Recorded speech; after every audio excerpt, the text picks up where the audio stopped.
And hello to all my Bi-Conics Wrestling Podcast of fans out there on the YouTubes, and welcome to another Beat the Clock TV review for this week's AEW Rampage.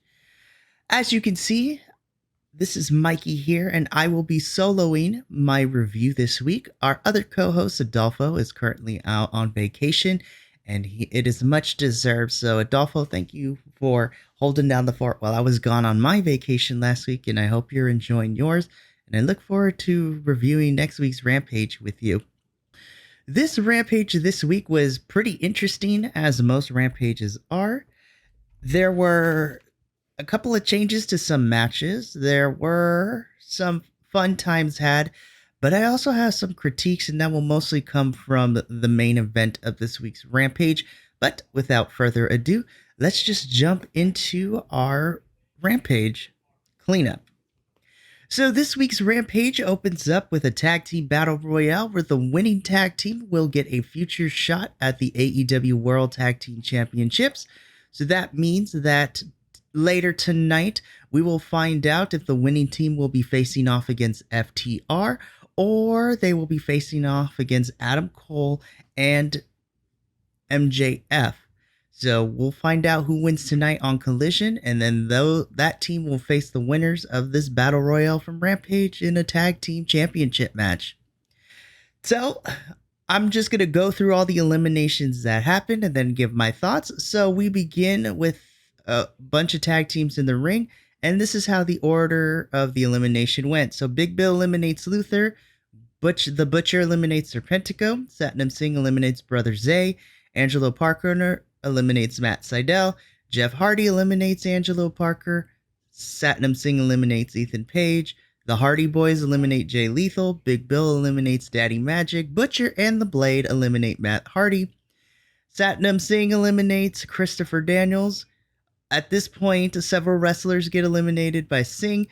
Then eventually Butcher and the Blade eliminate Jeff Hardy, which then leaves our final two teams of Big Bill and Brian Cage and the Butcher and the Blade. So after this, both teams go back and forth with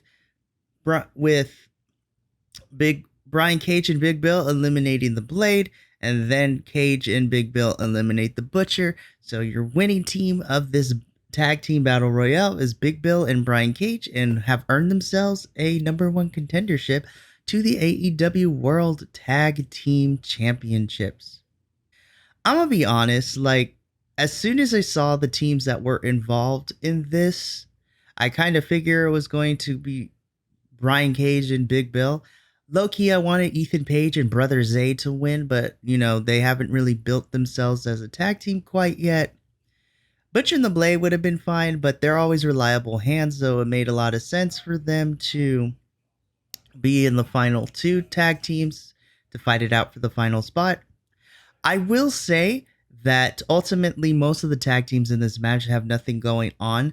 I will say that the Hardys with Jay Lethal and Satnam Singh, along with Brother Zay and Ethan Page, I think there's a potential to have some sort of silly feud going on, because the Jeff Jarrett compound has kind of been radio silent since their feud with Mark Briscoe and everybody else involved a couple months ago, and kind of have been doing nothing really ever since then. That's my biggest critique with the AEW product is that outside of the big storylines, or if the storylines are for the main championships, a lot of the secondary and tertiary storylines kind of tend to fall to the wayside after they're done. As silly as it was with the Jeff Jarrett storyline and Mark Briscoe and everything, obviously because Mark is hurt, that storyline had to kind of be put on pause so Briscoe can heal his injury, but you could still give Jeff Jarrett's crew something to do. But other than that, I think Brian Cage and Big Bill versus the winners of tonight's Tag Team Championship match on Collision is going to be a lot of fun. Though I will admit, I don't see Brian Cage or Big Bill getting the Tag Team Championships. But here's my question, though. Big Bill and Brian Cage are the tag team that won, right? Isn't Big Bill also in a tag team with Lee Moriarty? To be honest, I would prefer to Lee and Big Bill versus whoever wins tonight on Collision for the tag titles. But, that's just me. Overall, I thought this was a fine opener. It served its purpose, and I mean, I thoroughly enjoyed it, and we'll see what happens with that. Next, we get a quick video package of the Kingdom. So Matt Taven and Mike Bennett kind of going over their history of Ring of Honor and how much the tag team championship scene in Ring of Honor has built them. And then at the end of this promo, we do get the original name of the Kingdom, which is the OGK, but for licensing purposes, they are now known as the Kingdom. We then hop into our second match of Rampage this week. This is Commander versus Kip Sabian. Now, according to Wrestle reports, this originally was supposed to be Scorpio Sky versus Kip Sabian. But during the taping, Tony Khan came out and said that Scorpio Sky has sustained an undisclosed injury and would unfortunately not be able to compete. So Commander stepped in to substitute in, and we got this match instead. It kind of bums me out that Scorpio Sky is out with an injury. I hope it's nothing too serious because we just got him back from a long hiatus due to injury. And I was excited to see him kind of reinsert himself into the TNT championship scene. Hopefully he's not out for long, but I love Scorpio Sky and I wish him a speedy recovery. Now let's get into this match. I actually really enjoyed this match. I would have enjoyed it with Scorpio Sky versus Kip, but Commander versus Kip Sabian is so good. I feel like Kip Sabian doesn't get enough credit from the AEW audience and just wrestling fans in general. I think his unorthodox style of wrestling is very entertaining to watch, and he is an awesome worker to have. I do wish that Kip got more screen time on AEW television because I think he's an awesome talent to have. And of course, anytime you throw Commander into the wrestling ring, I get my weekly dose of luchador flippy dippy stuff, and it is something amazing to behold. I will be honest, I thought Kip should have won this match, but, Commander taking the victory here is a lot of fun. I think my favorite parts of this match included, of course, Commander walking the ropes and flipping onto Kip Sabian to get the pin. I think Kip Sabian's second rope bounce, moonsault, or star press to the outside to Commander was so beautiful to watch. Ultimately, I will be honest, this was probably my favorite match of this week's Rampage. And again, I would love to see more of Kip Sabian, and I hope Commander continues to build up wins. And speaking of Commander, it was announced towards the end or off air of this week's Rampage that it's going to be Commander and El Hijo del Vikingo challenging Aussie Open for the Ring of Honor Tag Team Championships. They're not going to win, but my God, those four men in that ring are going to put on a classic, I hope. It's going to be a banger. I'm excited for that. Next, we get a squash match, which sees the Kingdom taking on Hayden Backlund and Myung Jae Lee. This was a short match. Jay Lee didn't even get a tag into this match, but Matt Taven and Mike Bennett throw offense on Hayden Buckland, and then they hit the Proton Pack for the win, and the Kingdom are your winners in this squash match. I have a problem and I have issue because the Kingdom, to me, technically is exclusively Ring of Honor, but they're also on AEW television too. And we talked about this a little bit, me and JVL, over on our Ring of Honor review. So if you want to check out that full discussion, make sure to check out that video from yesterday. But the summary of our discussion is it's Ring of Honor right now is having a really hard time kind of being exclusive to itself. So they have to constantly be bringing in independent talent or AEW talent to come down and, do these tapings. I feel that the Kingdom should be exclusively Ring of Honor, not saying that they shouldn't be on AEW television, but they feel at home with Ring of Honor. And I kind of say the same thing with Willow. I feel like she's more at home at Ring of Honor than in AEW television. And it might be because of who is booking for Ring of Honor. While we have our issues with Ring of Honor, both me and JBL agree that there is a lot of potential to be had if you cultivate the stars and make Ring of Honor the way it's supposed to. But back to this match, not necessarily my favorite. It served its purpose. It was a squash match to get the Kingdom over, and we'll see what happens with them. Before our main event, we do get another video package, this time with the Dark Order, that briefly recaps of what they did at Death Before Dishonor in the Fight Without Honor match against the Righteous and Stu Grayson.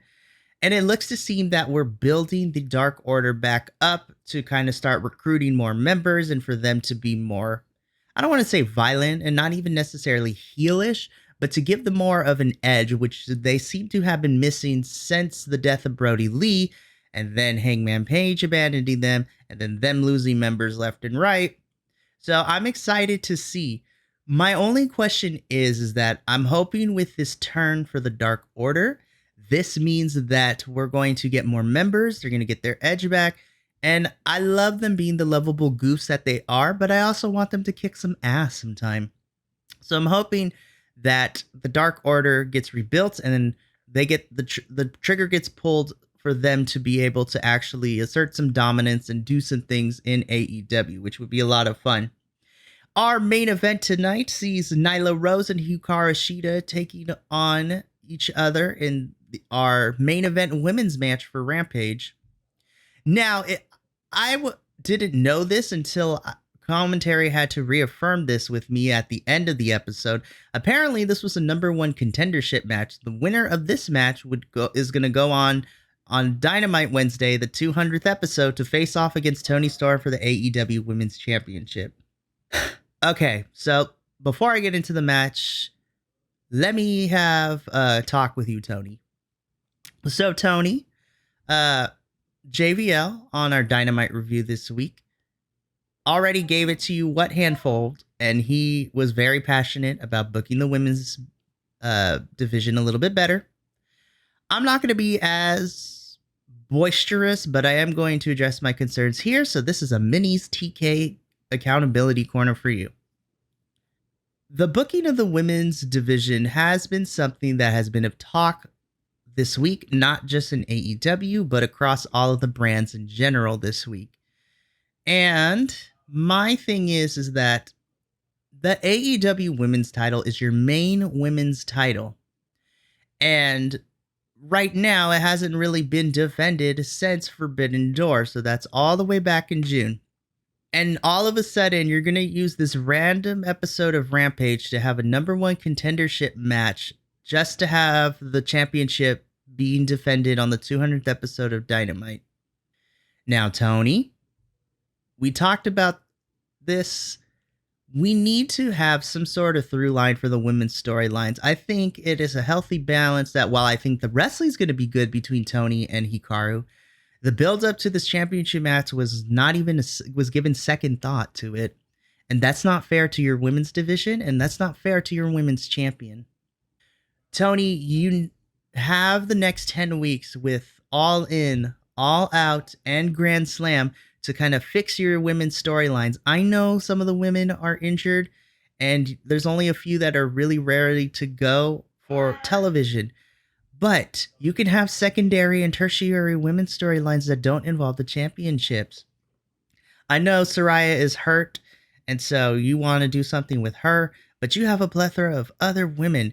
And after Forbidden Door, you could have had some, even though people hate tournaments, I would have accepted it if you had some sort of tournament like you did the Owen Hart Cup, where it's a number one contendership where the winner will face off against Toni Storm at the 200th episode of Dynamite.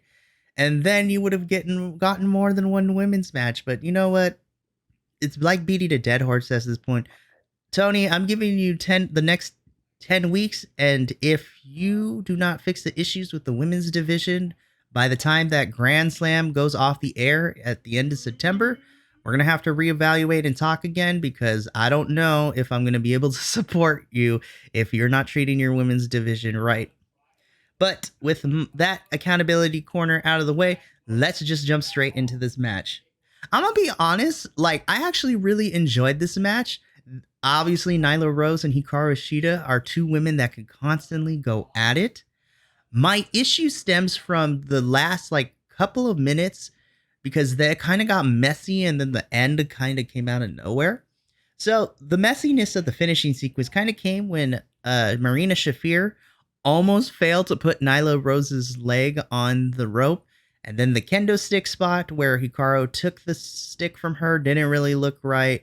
And then Hikaru and Nyla kind of felt like they were rushing to get to the end. So it looked messy, and it sucked, because the first 90%, 95% of the match was awesome. Nyla Rose's being the power beast that she is, Hikaru Shida with her Japanese strong style wrestling. But the finishing sequence kind of took me out of it a little bit, and it was unfortunate.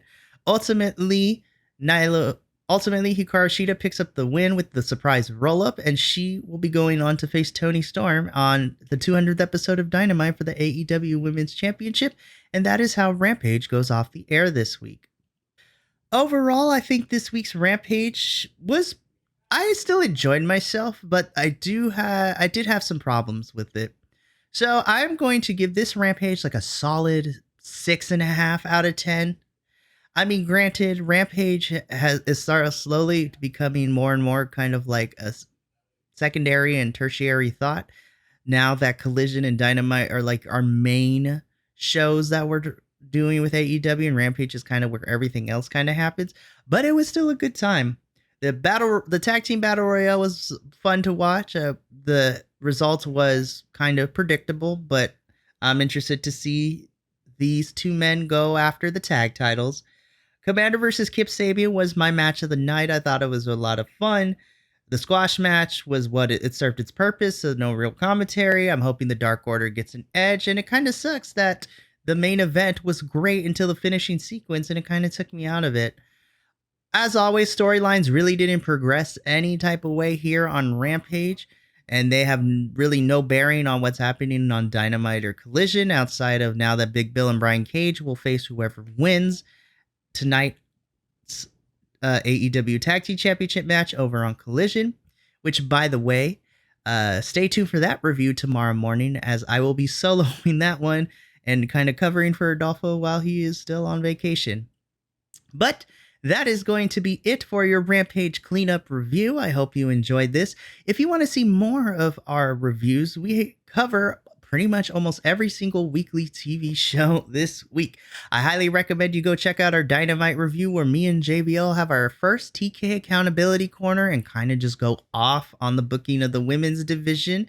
Make sure to check out my reviews of Impact Wrestling, NXT, and Raw from this week, because there's highs and lows to everything.